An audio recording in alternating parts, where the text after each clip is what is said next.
The scenario now advances 3 weeks to November. Focus of this discussion.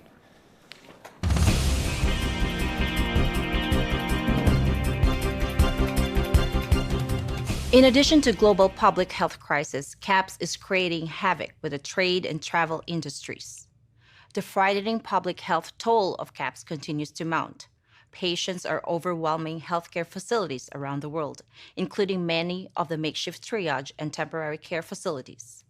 People are avoiding public spaces out of fear of infection and in compliance with public health recommendations. This has had a dramatic effect on the retail and service sectors.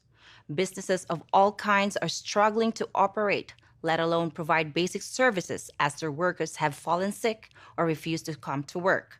Some companies have allowed telecommuting, but for most businesses and employees, this is not an option.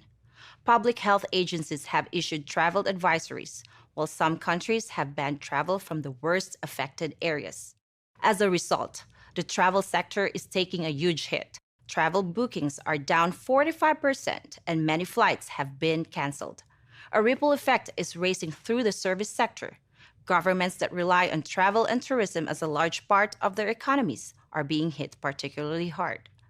Consumer confidence has fallen dramatically, and people are delaying or canceling discretionary purchases. As a result, manufacturers are scaling back production on many goods. On the other hand, staples like food and medicine are being hoarded. Mandated border closures and trade restrictions are creating severe localized shortages.